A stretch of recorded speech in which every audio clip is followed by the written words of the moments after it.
Please join us on our 2019 road trip to northwestern Canada and Alaska. With the truck and camper fully loaded, we were treated to breakfast by friends Don and Judy and left home on the 4th of July. That night was spent in downtown Grants Pass, Oregon. Evening fireworks hindered our ability to get a good night's sleep, but hey, it's the 4th of July. What did we expect?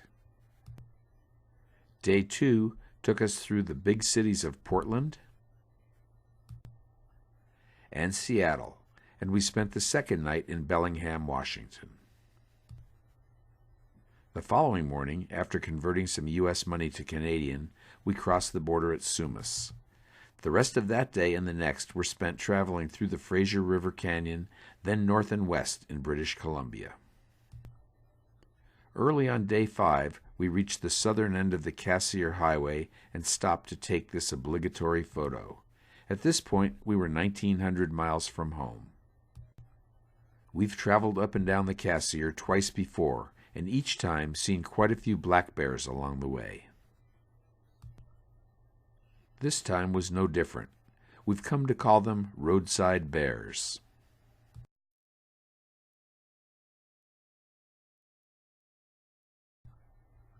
In Watson Lake, Yukon, there's a famous landmark called the Signpost Forest. Since its inception during World War II, people have been bringing or making signs from their hometowns. Today there are 77,000 signs. Prior to our trip, we obtained a Porterville city limits sign from the city manager. And now there are 77,001 signs in the forest. While we saw quite a few roadside bears on this trip, this was the only brown bear or grizzly bear that we encountered. This one was on the Alaska Highway. There were quite a few fires in British Columbia, Yukon, and Alaska this summer, and the smoke impacted the views in some areas.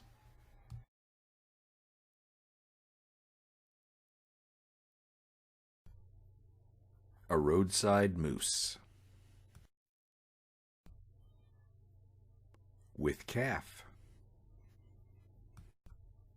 Our first stop in Alaska was at Wrangell St. Elias National Park.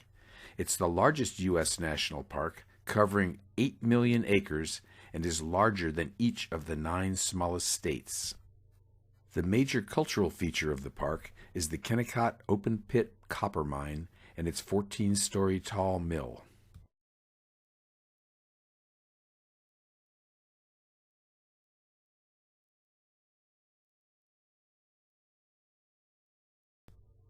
A 59-mile-long gravel road leads to the Kennecott mine and the small town of McCarthy.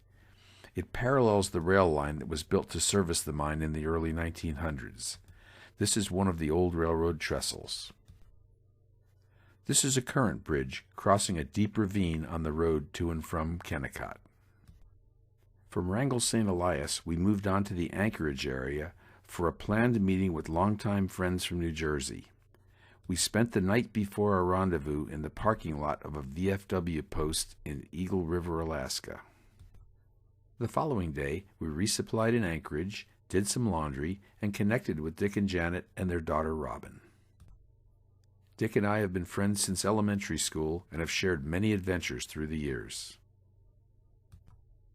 As has been our experience on 2 previous trips to the Anchorage area, just outside of the city limits, we ran into a group of Dall's sheep in the rocks next to the highway. We were on our way to Seward on the south side of the Kenai Peninsula, but had to stop and spend some time watching these sheep. Exit Glacier is located just outside of Seward, and we walked to the glacier in the rain that afternoon. Not sure whether getting soaked had anything to do with it, but Dick came down with a bad cold that laid him low for a few days. This is the harbor at Seward, with a cruise ship anchored in the distance.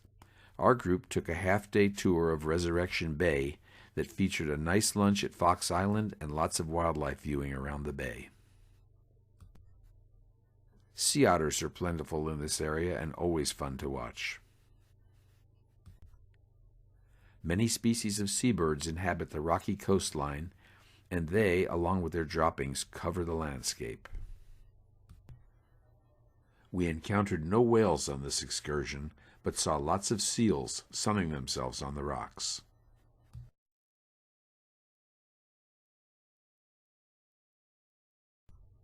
This was a small lake at the campground that Ginny and I stayed in while at Seward. And this is a freshwater otter going about his business in that lake. The next day, our group traveled around to the north shore of the Kenai Peninsula, with our destination being the town of Homer. Along the way, we stopped at this picturesque Russian Orthodox church. Several months earlier, we had booked a bear viewing trip with a company called Emerald Air Service. Ginny and I did a trip with them in 2014 and were blown away by the experience, so we hoped that this one would have the same effect on our friends. Here, Chris Day in the tan vest is providing an orientation before takeoff. The airplane is a refurbished de Havilland turboprop Otter. These planes, along with their little brothers, the de Havilland Beavers, are favorites among Alaska bush pilots. Here, the pilot Dave is providing some last-minute info. The flight time across Cook Inlet to Katmai National Park is almost an hour and a half, but the time flew by. In the distance is a dormant volcano. This photo of a whale from the air does not come close to capturing just how beautiful it was. Its body was fully visible, and there was a spectacular turquoise color associated with it. Unfortunately, none of us were good enough photographers to record that beauty.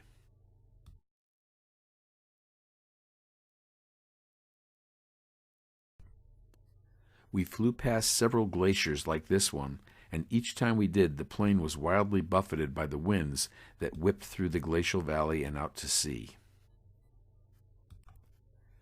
As we were about to land, we passed this small plane who was also trying to land, but on the beach. However, due to the 30-mile-an-hour winds, he was never successfully able to do so. Oh, and note the large bear in the foreground. The same winds that were causing problems for the fellow in the prior photo went to work on us. We safely landed about 100 yards offshore, where the water was not so deep, but the winds were attempting to blow the plane back out to sea, which would have made it difficult or impossible for passengers to wade ashore. Here, Pilot Dave on the right and Guide Lance on the left are pulling on the ropes with all their might to keep the plane in shallow water. They even enlisted this young passenger to help while the rest of us got off the plane. Once we made it to shore, we were able to watch this guy digging for clams. Looking for another spot to dig. Success! We spent much of the rest of the day walking through tall grass and tidal flats. Our guide Lance is out here every day and has a pretty good idea where the bears will be.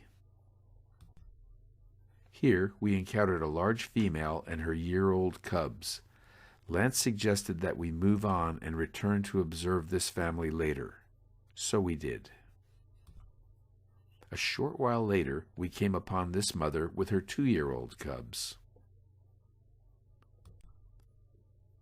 We watched them feed and frolic for nearly an hour.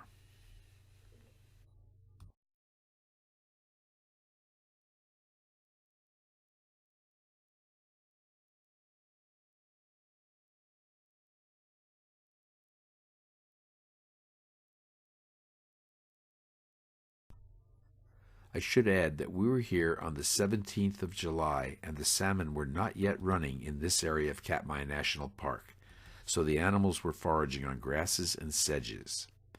When we visited a different area of Katmai 5 years ago, the salmon were running, and that provided a very different bear viewing experience.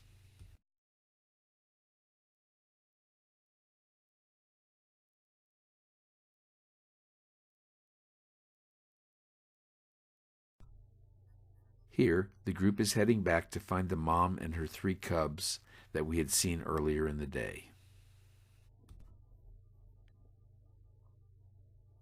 And we found them. It seems that it was time for the cubs to get some lunch.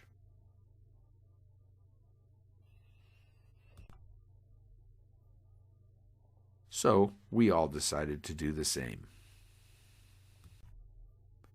Lance said that this tire washed ashore during an extreme high tide incident several months before, and that the cubs used it as a play toy.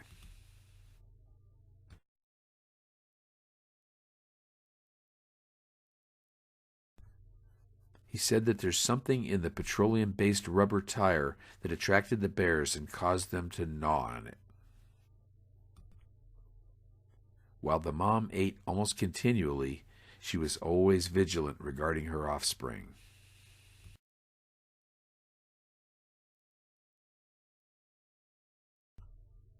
Watching the youngsters play was great fun, and we did it for quite a while.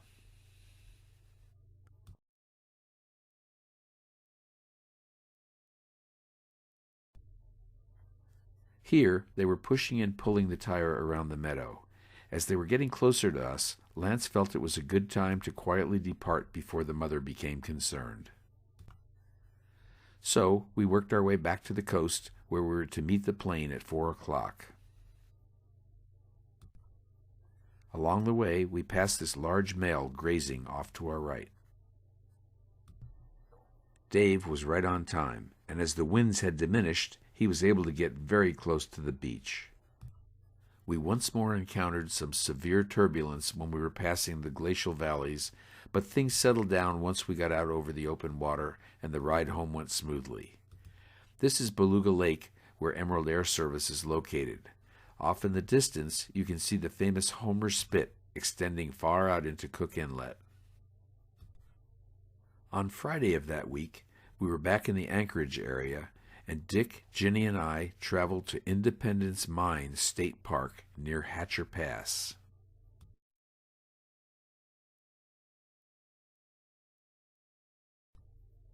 The Independence Gold Mine operated very successfully during the first half of the 20th century.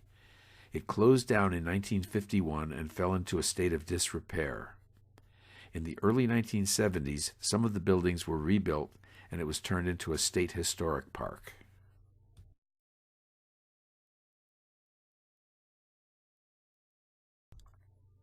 We returned to Anchorage via this beautiful valley. Well, it was time for our friends to return home and for Ginny and I to move in a northeasterly direction toward Denali National Park. We camped at a place called Denali South Viewpoint Campground and were able to take this photo and the next one. Denali, formerly known as Mount McKinley, is the highest peak in the background. These are not good pictures, but as it turns out, we were lucky just to get these.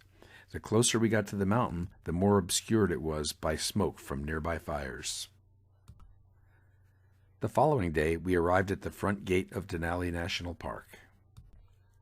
We then boarded a park bus for an 11-hour ride to Wonder Lake and back. Unfortunately, the smoke mentioned a few slides back was thick, inhibiting views of the scenery and completely masking Denali Mountain. Someone on the bus called our attention to this young caribou who was grazing. And later, we spotted these two moose, the only males of our entire trip.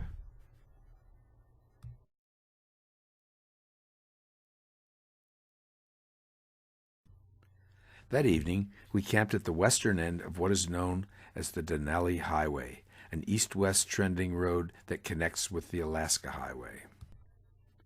In the morning, our camp was invaded by this herd of wild jeeps. Actually, they were part of a cruise ship tour group that were using the bathroom in our campground. Cruise ships make their presence known throughout much of Alaska.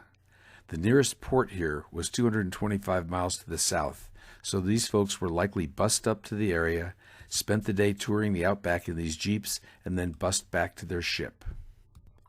While we were somewhat disappointed with our day in Denali National Park, we were very pleasantly surprised by the beauty as we headed east along the Denali Highway. There was no smoke, very few other cars on the road, and as you will see, the scenery was gorgeous. In camp that evening, Ginny was off on a walk when a large female moose startled her by running directly across her path, followed by a calf. By the time she lifted her camera, only the calf was visible. More Denali Highway shots.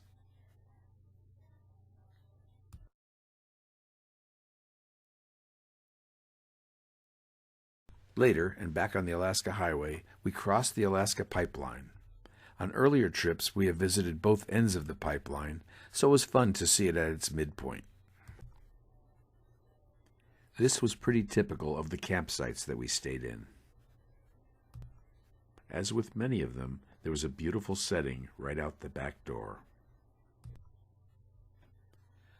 Off in the distance is one of the several glaciers that we passed on this stretch of highway.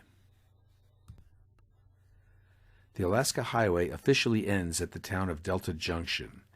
This thermometer at the small visitor center indicated that the coldest recorded temperature here was 72 degrees below zero on January the 6th of 1975. Brrr. One of the colorful town names in Alaska is Chicken. The state bird is the ptarmigan, spelled Ptarmigan. The story is that the early settlers wanted to name their town after the bird, but could not agree on the spelling, so they just called it Chicken. Traveling in this direction, the only way that you can get to Dawson City in the Yukon is by way of this small ferry. We spotted these two when we were waiting in line for the ferry. Traveling with dogs is extremely common, but we saw 3 different couples on this trip that were accompanied by their cats, which seems like it would be a bit more challenging. Dawson City is an interesting place, and we will return later in this presentation. Just east of Dawson is the beginning of the Dempster Highway, a 550-mile dirt and gravel road that ends at the Arctic Ocean. We did the Dempster in 2010, but at that time it only went as far as the town of Inuvik, about 100 miles below the Arctic Ocean. We very much enjoyed that trip and decided to do it again. Our first stop along the Dempster was Tombstone National Park.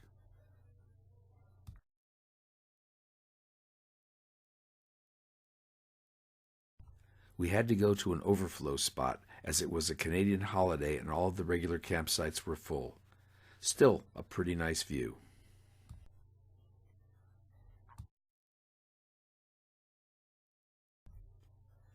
On one of the trails around the campground, someone constructed this bear of woven willow branches. It was pretty cool.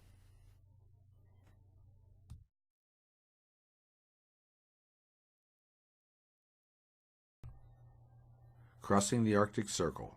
This is just one of the photo opportunities that everybody takes.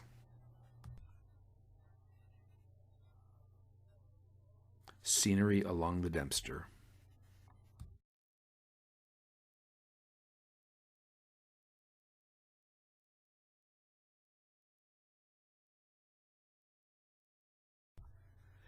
Caribou annually migrate through this area. Early one morning, we were fortunate enough to encounter a small band of these animals.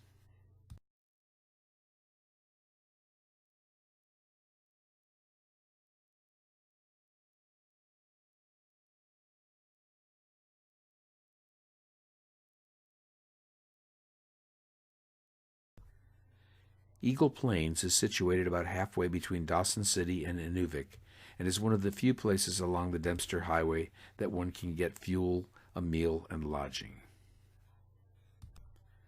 Not too far beyond Eagle Plains, you cross from the Yukon into Northwest Territory.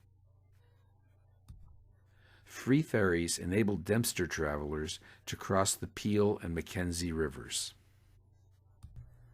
The highway formally ends in about 450 miles in the town of Inuvik. However, another road has recently been completed that covers the next 100 miles from Inuvik to Tuktoyaktuk at the Arctic Ocean. This is the famous Igloo Church in Inuvik. Another picture of the church with a large Inukshuk in the foreground. Smaller versions of these human-like constructions appear throughout the Arctic as trail markers.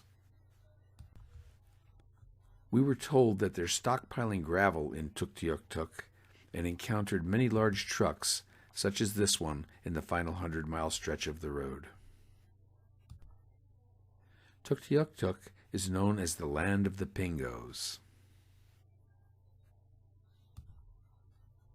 A pingo is a dome-shaped hill formed in a permafrost area when the pressure of freezing groundwater pushes up a layer of frozen ground. The town of Tuktoyaktuk.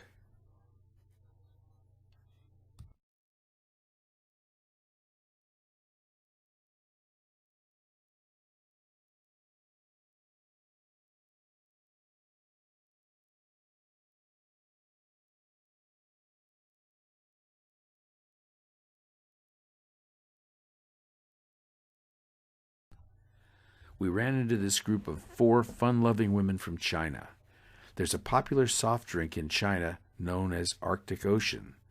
These ladies had brought many bottles of the drink with them and were posing with this motorcyclist with their bottles of Arctic Ocean.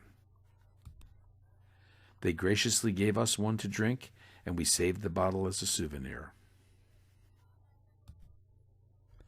This was our campsite in Tuk, right on the ocean. As this is the land of the midnight sun, it never got dark. I woke up just after midnight and took this photo in our camper. You can see the light streaming in the windows. And I took this shot through the screened window of the camper at the same time. This lady first caught my attention because she had ridden this 200cc trail bike the entire 550 miles up to Tuk. It turns out that she's a physician from Dawson City and an avid motorcyclist, but this was the first time she had ever taken such a small bike on such a long trip. As it turned out, we ran into her and her party several more times on the trip. A nice lady. More trucks as we head back to Inuvik. The following are a few pictures of houses in Inuvik. Since the structures are built on permafrost, they are all elevated off the ground, and all utilities enter and leave the house via a system of above-ground pipelines that spread throughout the community.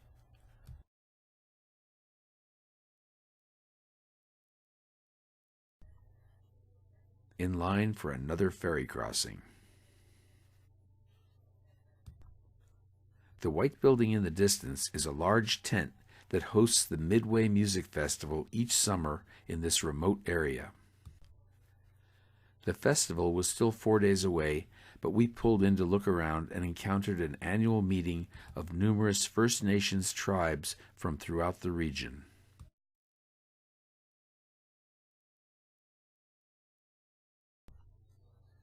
Gassing up again at Eagle Plains. As you can see, the Dempster can get quite muddy and slick after a rain.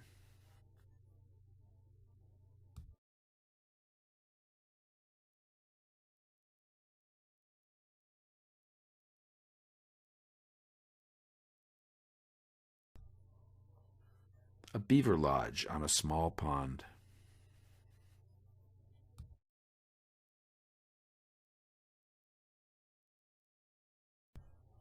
Once back in Dawson City, I went to work removing the mud and debris accumulated along the Dempster. Dawson City is a picturesque little town that was the heart of the Klondike Gold Rush that began in 1897 and attracted prospective miners from all over the world.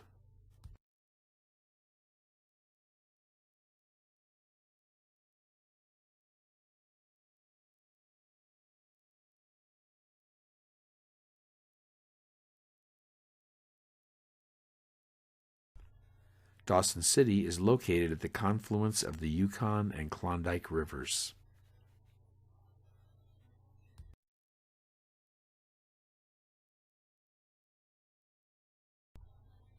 From Dawson, we headed southwest to Skagway. Along the way, Ginny had the opportunity to use her official Alaska mosquito hunting license on this big fella. The road that leads to Skagway is very beautiful.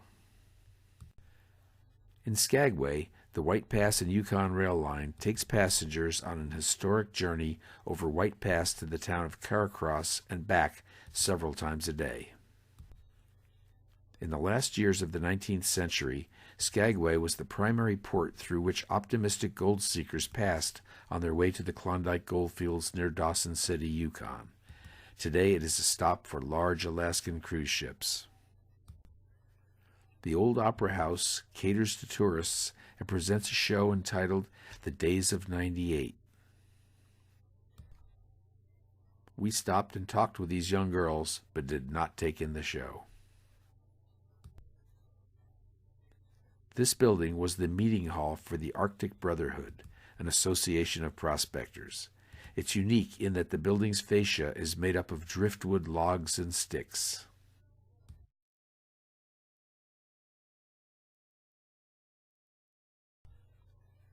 This is the view from our campsite in Dyea, about 10 miles from Skagway.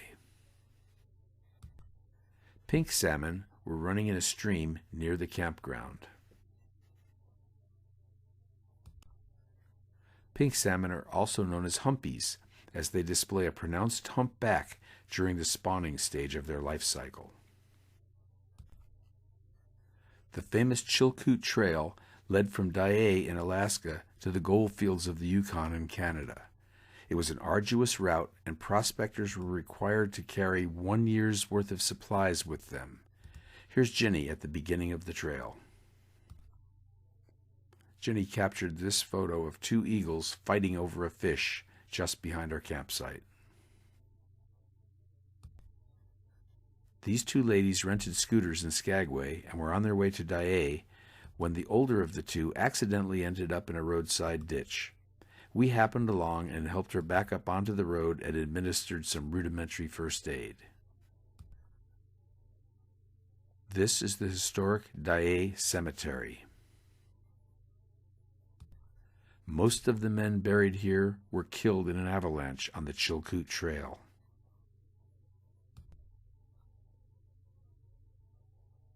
Thought this was cute.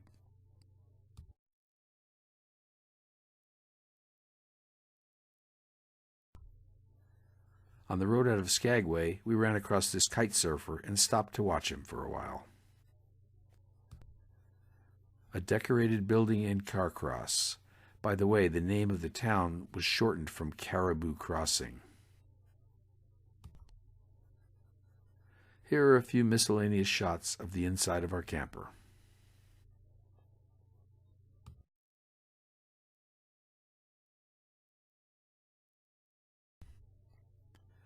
Another road bear on the Alaska Highway.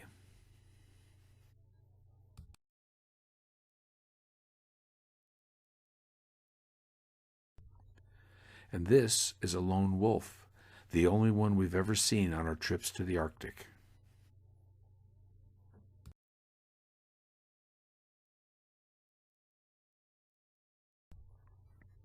From Skagway, we worked our way back down through British Columbia.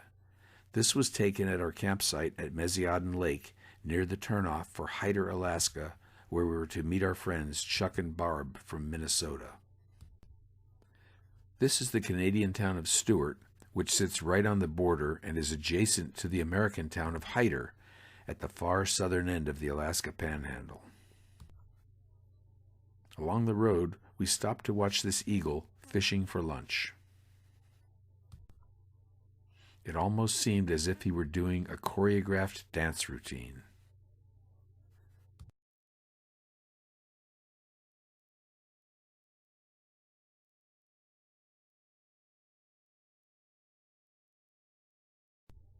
We met up with Chuck and Barb and had lunch at this converted bus. The husband of the woman who runs the restaurant is a fisherman, and the fish and chips we ordered were fresh and excellent. When you travel, it seems that you often keep running into the same people. Remember the folks in the brightly colored hat that are eating at the table. The Forest Service has built an excellent bear viewing platform above the creek in Hyder. Unfortunately, when we were there, the bears weren't. So we traveled into the mountains above Hyder to Salmon Glacier, a spot we have visited twice before but can't get enough of. Before setting up camp for the evening, we did some exploring.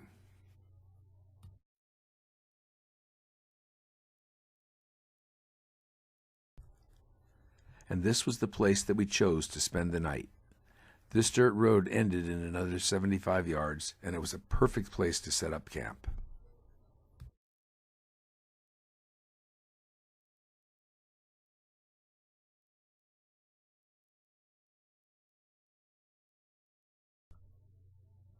The pictures don't do it justice, but it's almost like you're in an airplane looking down on this spectacular glacier.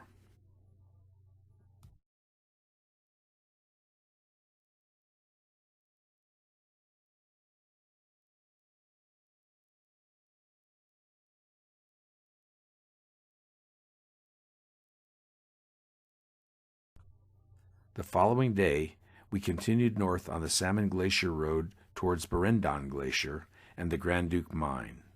This is one end of a tunnel that was bored through this mountain for trucks to use during the winter months when the road that forks to the right was impassable.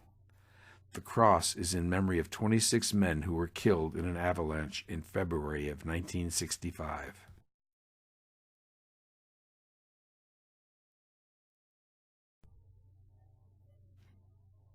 A roadside marmot.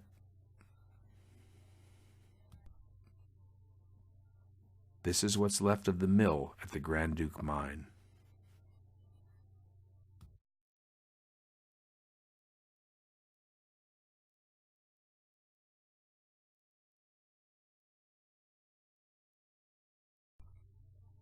And these are some of the mine structures below the mill with the Brandon Glacier in the background. A few more roadside bears.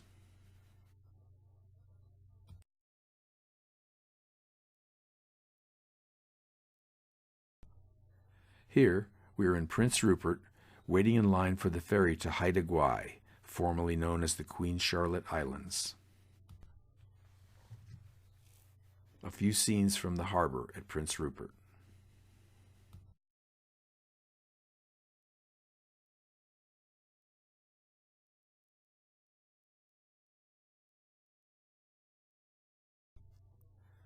We camped the first night at Kagan Bay. Jenny and I had visited Haida Gwaii in 2008 and remembered some of the good campsites. A fellow in the neighboring campsite gave us some freshly caught salmon steaks that were as thick as I've ever seen, and delicious. The view from camp that evening.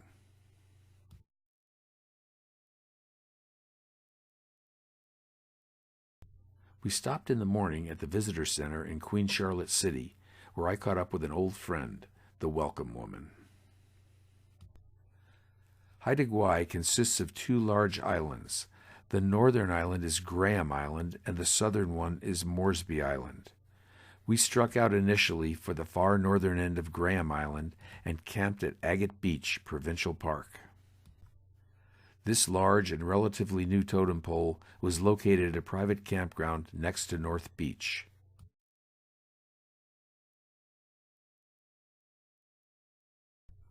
You are allowed to drive on North Beach, which we did for a ways. That's Toe Hill in the background. Also, while on the beach, we were able to pick up some driftwood to make a campfire later that evening. A clever homeowner erected this sign to slow down drivers. We visited the towns of Masset and Old Masset, where we found an abundance of eagles everywhere we looked.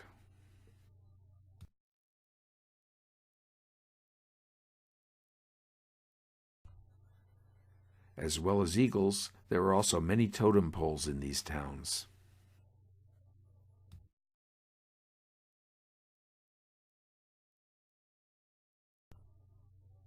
On the way south, we stopped at Balance Rock.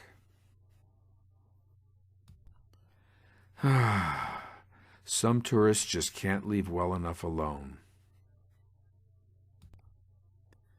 The next few photos were taken at the Haida Cultural Center in Skidegate.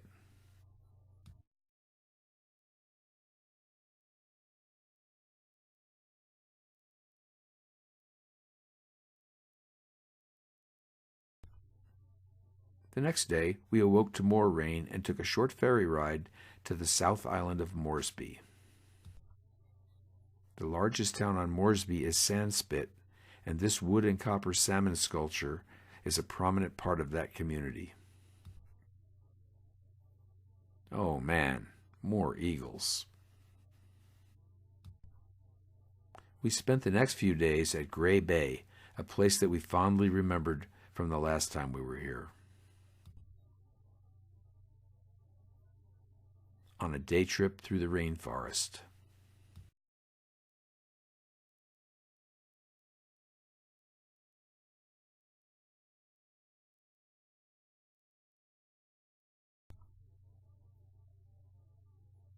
A few more shots from the campsite.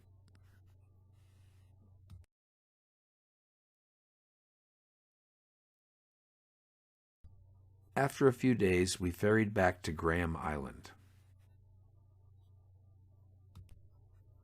At this point, Jenny and I headed to Rennell Sound on the west coast and a place we had previously visited called Bonanza Beach. This landlocked tug serves as a directional marker.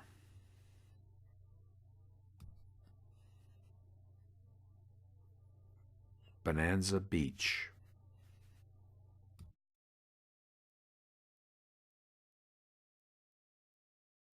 We found a spot a few miles from Bonanza Beach where we could spend the night.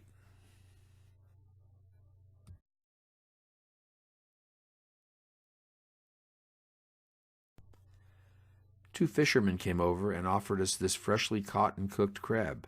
They said they had plenty.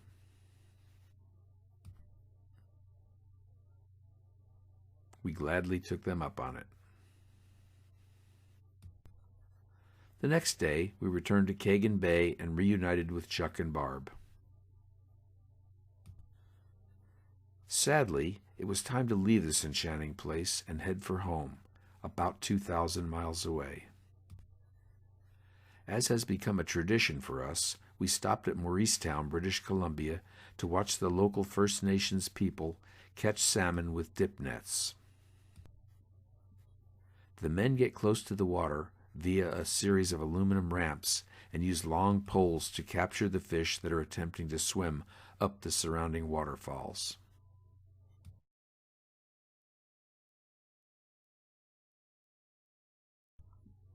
Success! And remember the people with the brightly colored hats that were eating at the bus in Hyder, Alaska? We ran into them 5 different times during the last portion of the trip. It was 2 grandparents with their daughter and 2 grandchildren. They're from Manitoba, and each year they take a family trip, and each year they get new brightly colored hats or jackets. A few days later, in the town of Spence's Bridge, British Columbia, we encountered a herd of bighorn sheep. These guys have been in this area each time that we've passed through, and they're fun to watch.